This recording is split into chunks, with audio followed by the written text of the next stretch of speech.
TV9 Bharatvarsh पर हम महामारी के मुजरिमों को एक्सपोज करने वाली कई रिपोर्ट आपको दिखा चुके हैं। ऐसे कई चेहरे बेनकाब कर चुके हैं जो महासंकट के दौर में कालाबाजारी, मुनाफाखोरी और जमाखोरी से सबको नुकसान पहुंचा रहे थे। अगली रिपोर्ट में भी हम महामारी के खिलाफ भारत की जंग को कमजोर बनाने वाले लोगों को बेनकाब करने वाली हकीकत दिखाने जा रहे हैं। लेकिन इसके साथ ही इस रिपोर्ट में उन खबरों का भी जिक्र है जिन्हें देखकर आपको मानसिक तौर पर सुकून मिलेगा और मन में ये यकीन भी जगेगा कि बहुत जल्द हम कोरोना के खिलाफ मजबूत स्थिति में आ जाएंगे। देखिए भारतवर्ष की लेटेस्ट कोरोना रिपोर्ट।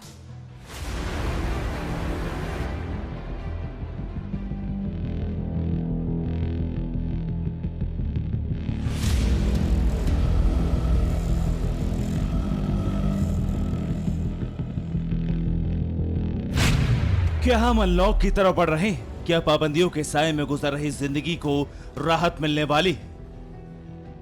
जाहिर है इन सवालों का जवाब अगर कहीं छिपा है तो वो है हिंदुस्तान का डेली कोरोना मीटर।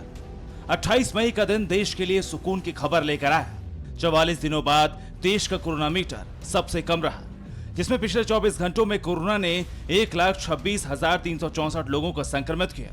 इस दरमियान 24 घंटे में 3660 लोगों की जान गई, जबकि करीब 2,60,000 लोगों ने वायरस को मात देकर संक्रमण के चक्र को तोड़ा। एक बड़ी राहत की बात यह रही कि एक्टिव केसों की संख्या में 76,755 की कमी आई।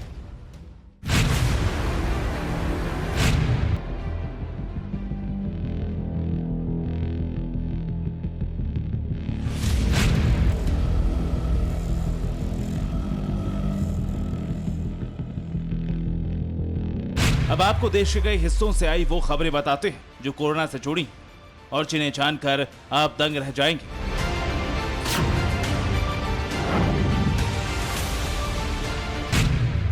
कोरोना का वायरस जितना रहस्य समेटे हुए है, इसके मरीजों से जुड़ी हकीकत भी उतनी ही चौंका रही है।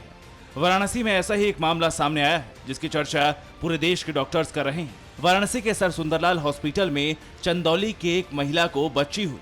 यह महिला कोविड नेगेटिव थी, लेकिन पैदा हुई बच्ची कोरोना संक्रमित पाई गई। अब समस्या ये आई कि हम इसको कंफर्म कैसे करेंगे।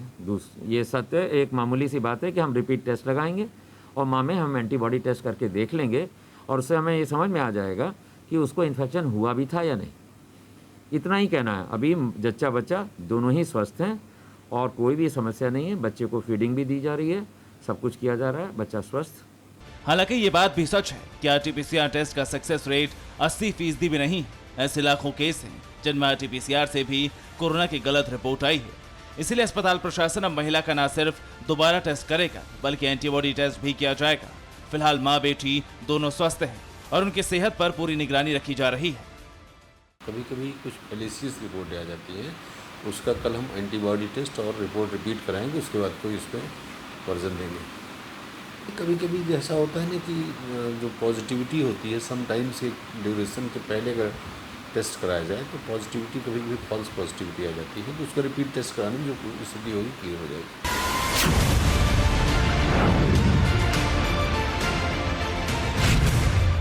आज की तारीख में कोरोना के खिलाफ वैक्सीन ही सबसे बड़ा हथियार है। इस फैक्ट से अलवर का स्वास्थ्य विभाग भली भांति परिचित है। इसीलिए यहां से ऐसी तस्वीर सामने आई जो वायरस के खिलाफ हमारे हौसले को पढ़ देती है।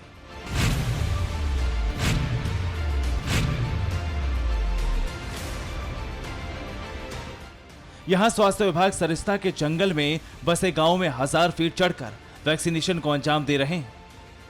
घने जंगलों को पार करने के बाद काफी ऊंचाई पर चढ़कर वॉरियर्स जिंदगी को बचाने की जंग में जुटे हैं। पहले गांव के लोग वैक्सीन की डोज लेने से इनकार कर रहे थे, लेकिन जब सरपंच ने खुद वैक्सीन लगवाई तो गांव वाले तैयार हुए।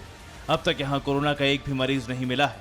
तो मैं तो ये कहना चाहूँगा कि हमारा पूरी टीम है, मेडिकल से हेल्थ वाले हैं, शिक्षा विभाग से जो हमारे गुरुजी हैं, सब लोग अच्छी मेहनत कर रहे हैं और प्रशासन का भी बहुत अच्छा सहयोग है कि जो हमें समय पे वैक्सीनेशन उपलब्ध हो रहा है और हम गांव-गांव ढाणी जाके एक पहाड़ों पे 15 किलोमीटर पर जंगल में वैक्सीनेशन किया जा रहा है।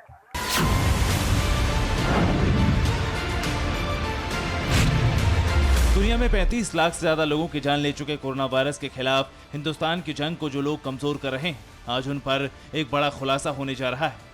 एमपी के सतना जिले में एक वीडियो तेजी के साथ वायरल हो रहा है। इस वीडियो का सच जानकर आपका खून खौल उठेगा। कोरोना संक्रमित मरीजों के इलाज के दौरान डॉक्टर और नर्स जो पीपीई किट पहनते हैं, उनको एक बार इस्तेमाल करने के बाद भी फेंका नहीं जा रहा है, बल्कि उन्हें गर्म पानी में धोकर नए पैकिंग में डालकर दूसरी जगह बेचने की तैयारी की जा रही है।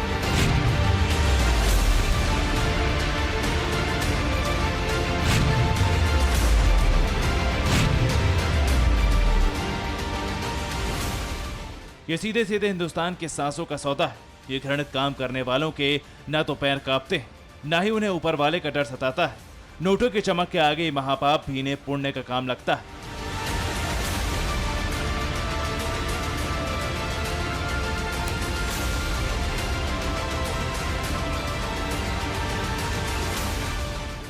उन्होंने जांच कर भी ली है, रिपोर्ट बना रहे हैं और कल वो जांच रिपोर्ट सबमिट कर देंगे। तो फिर इसमें देखा जाएगा कि जो बातें कही जा रही है कि पीपीई किट लोग वहाँ से दोबारा बेच रहे हैं, ये कहाँ तक सही है, वो रिपोर्ट आने के बाद पता लगेगा। इस पर कार्रवाई कि पहले ये पता तो लगे कि कौन दोषी है, क्योंकि प्रथम दृष्टया आपको ये तो आया नहीं सामने अभी कि किसने बेचा और किसने खरीदा। तो ये सब तो जांच का विषय है, पता लगेगा। अगर ऐसा होना पाया गया तो जरूर ये गंभीर बात है और इस पर सख्त कार्रवाई हो।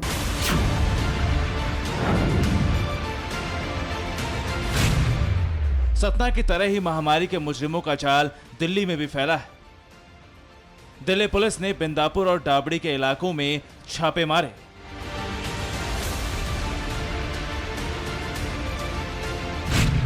और करीब 848 किलो सर्जिकल ग्लव्स बरामद किए हैं। शर्मनाक बात यह है कि ये सारे ग्लव्स इस्तेमाल किए जा चुके थे, यानी इन्हें धोकर बाजार में बेचने की तैयारी थी। इस मामले में दिल्ली पुलिस ने 3 लोगों को अरेस्ट भी किया है। जाहिर है, इंसानों के वजूद पर जो वायरस सबसे बड़ा खतरा है, उसे इंसान ही और खतरनाक बना रहे हैं। मुनाफाखोरों की नस्ल हर जिले में मौजूद है। ये किसी का कफन बेचकर भी कमाने से कतराते नहीं। ऐसे लोग समाज के लिए वायरस हैं। आज नहीं तो कल देश कोरोना के खिलाफ अपनी जंग में विजयी होगा। वायरस को भारत छोड़ना ही होगा। लेकिन इस दौरान महामारी के जितने मुजरिम हैं, उन्हें ना तो किसी से सहानुभूति मिलेगी और ना ही किसी से माफी। कानून को ऐसे हर शख्स का पूरा हिसाब करना चाहिए। Bureau report, TV9 Bharatvarsh. फिक्र आपकी, सोमवार से शुक्रवार रात 9 बजे सिर्फ TV9 भारतवर्ष पर।